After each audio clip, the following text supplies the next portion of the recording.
Se tem um assunto que o mundo inteiro tá focado já tem um tempo, é o caso envolvendo o rapper P. Diddy. E na segunda-feira dessa semana, mais especificamente no dia 12 de maio, foi quando foi oficialmente iniciado o julgamento do P. Diddy. Então hoje eu preparei um vídeo resumindo tudo o que aconteceu para que a gente chegasse até aqui e também as notícias que a gente já sabe sobre o julgamento dele. Então já fica numa posição confortável, porque hoje a gente vai falar de muito assunto pesado. Se você é sensível para esse tipo de assunto, como violência ou abusos, eu recomendo que você não assista esse vídeo, então eu vou deixar aqui um card com outros vídeos que são mais leves para você se divertir e assistir, mas se você tem interesse nesse caso, então fica aqui que eu vou te contar tudo. Mas antes de começar, como sempre, eu vou me apresentar bem rapidinho. O meu nome é Fernanda Fernandes e aqui nesse canal a gente fala sobre tudo relacionado ao universo da cultura pop e o mundo do entretenimento. Então, se você gosta desse tipo de conteúdo, não esquece de se inscrever aqui no canal,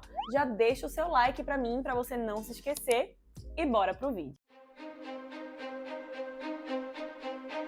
Para entender a magnitude desse julgamento, a gente vai voltar um pouco no tempo e eu também vou apresentar para vocês as pessoas que estão envolvidas em toda essa história. A gente tem o Sean Diddy Combs, que é o réu dessa história. A gente tem a Cassie Ventura, que é cantora de R&B e ex-namorada do Sean Diddy Combs, inclusive uma das primeiras a acusá-lo publicamente. A gente também tem diversas outras vítimas do Diddy que estão em anonimato, mas que envolvem um grupo de homens e mulheres. A gente tem também a Emily Johnson, que é promotora federal assistente desse caso, e ela é responsável por apresentar o caso da acusação. A gente tem também a Tani Geragos, não sei se eu tô pronunciando corretamente, mas ela é a advogada de defesa do Diddy. E também uma das principais pessoas aqui envolvidas tem o Israel Flores. Ele é o ex-segurança do hotel em que aconteceu aí uma coisa que a gente vai conversar em breve, e ele é a primeira testemunha da acusação. E por último, a gente tem o Daniel Phillip, que é um profissional aí de striptease, e ele é a segunda testemunha dessa acusação. Ok, agora que você sabe os principais personagens, vamos falar da timeline de eventos que levou com que o Diddy fosse preso e julgado. Em novembro de 2023 foi quando tudo começou oficialmente. Isso porque a Cassie Ventura entrou com uma ação judicial contra o Diddy. Ela alegou ter sofrido anos de abuso, inclusive envolvendo agressões físicas e inclusive existe um vídeo envolvendo a Cassie e o Diddy em um hotel, onde a Cassie tá tentando fugir do Diddy e o Diddy tá correndo atrás dela e agride ela ali no meio do corredor do hotel, com câmeras e tudo, como se, sim, ele não ligasse, sabe? É de arrepiar. É, assim, tenebroso. Vale ressaltar que esse processo foi encerrado rapidamente porque ambas as partes entraram em acordo. Porém, esse processo serviu para que outras pessoas que também sofreram na mão do Diddy conseguissem falar sobre e abrirem os próprios processos. E então, nos meses seguintes, mais de uma dezena de ações civis foram iniciadas contra o Diddy. E as acusações não eram nada leves, gente. E essas acusações envolviam agressões sexuais, tráfico sexual facilitado por drogas, enfim, a lista é enorme. Esses relatos começaram a pintar um quadro assustador do Diddy, uma visão que o público não tinha antes dele, porque ele era um rapper, produtor super famoso, conhecido por dar festas icônicas e nada mais. Por mais que ele tinha uma fala ou outra que era meio estranha, nada que levantasse um alerta vermelho para o público. Então agora o pessoal começou a enxergar de que talvez ele usasse de todo o seu poder e riqueza para fazer o que ele quisesse e manipular as pessoas. Também é importante eu contextualizar para vocês sobre as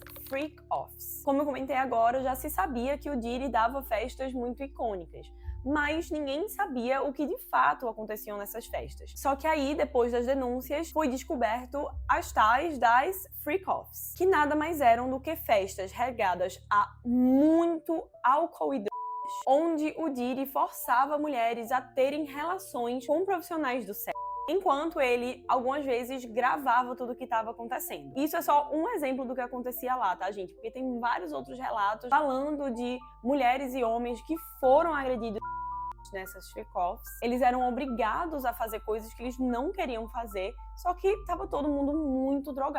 Inclusive, essas pessoas que sofreram os abusos, eles eram drogados também, pra meio que facilitar, né, tudo que ia acontecer com eles. Muito triste. Inclusive, existem algumas acusações que envolvem menores de idade.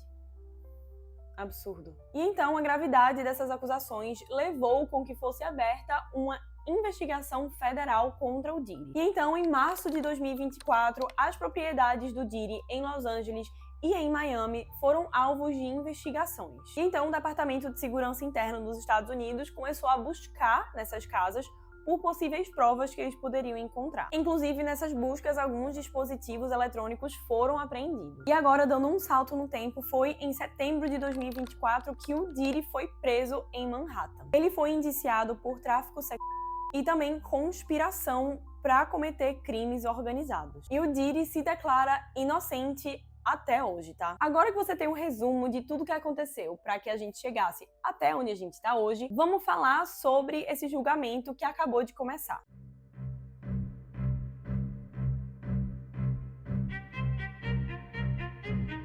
Então eu vou falar pra vocês como é que foi esse dia 12 aí, pra você ficar por dentro de tudo. O dia começou com a seleção do júri, que foi composto por 8 homens e 4 mulheres. E falando um pouquinho aqui do júri, eu imagino que tenha sido muito difícil fazer essa seleção, porque esse caso ele tá sendo abordado na mídia há muito tempo. Chegou a um ponto que a grande maioria das pessoas sabe do que tá acontecendo.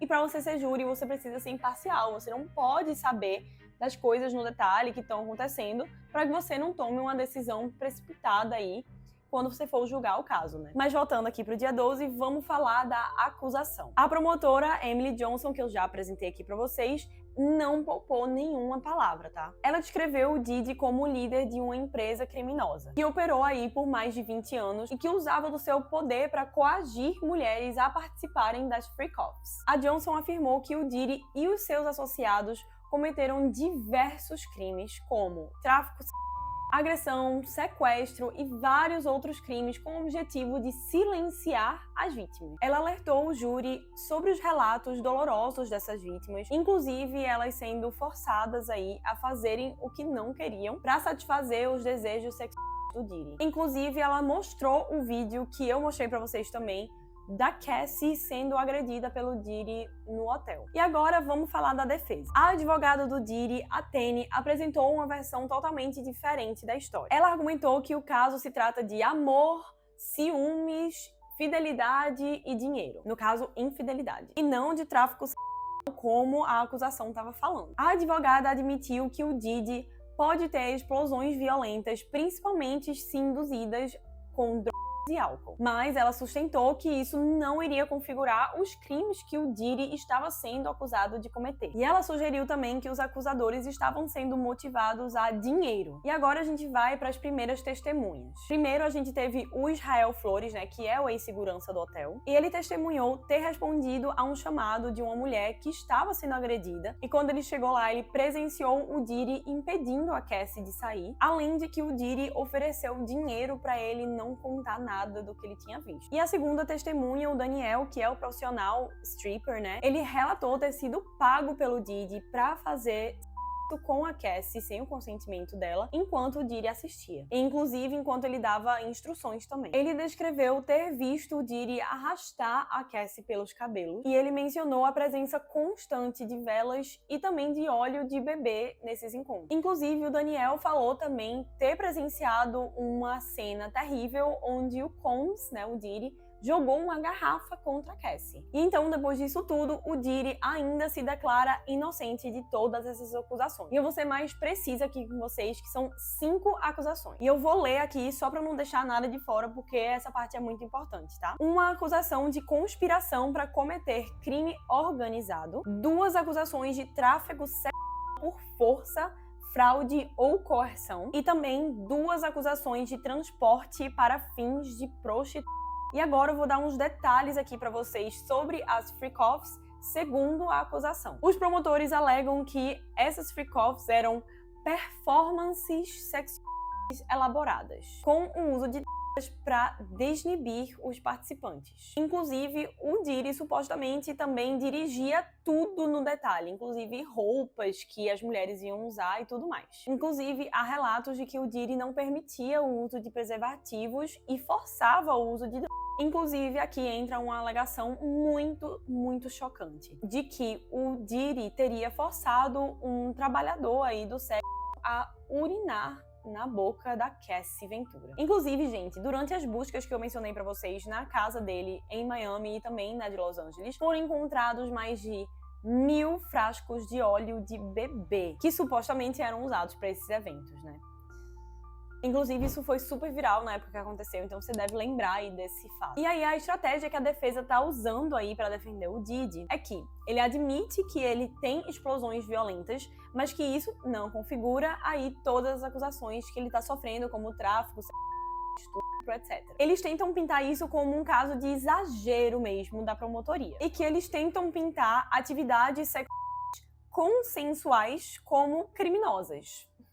E, novamente, aí sugerindo a motivação financeira para que essas pessoas estejam acusando o Diddy. Inclusive, gente, também vale comentar que nos próximos passos aí vão ter algumas acusações de pessoas anônimas. Inclusive, serão 3 mulheres que serão testemunhas anônimas aí desse caso. Mas e aí, o que é que pode acontecer de fato ao final desse julgamento? Se condenado, culpado de todas as acusações, o Diddy pode enfrentar uma pena mínima de 15 anos. Mas que também pode chegar à prisão perpétua. E pra gente finalizar aqui, o julgamento do Diddy tá apenas começando, mas que já tem levantado questões muito importantes sobre dinheiro, poder e também da indústria de Hollywood. As próximas semanas prometem ser muito intensas. Independente do resultado, ele sendo declarado culpado ou não, essa história vai ficar marcada na cultura pop pra sempre, vai entrar pros livros, sabe? Principalmente diante de todos os relatos, mas também de todos os questionamentos que foram levantados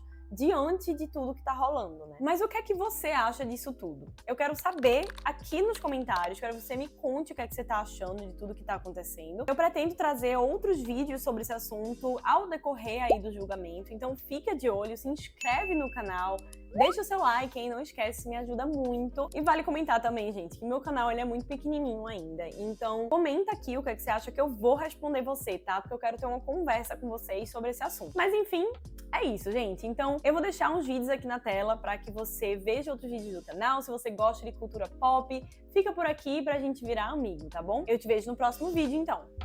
Um beijo.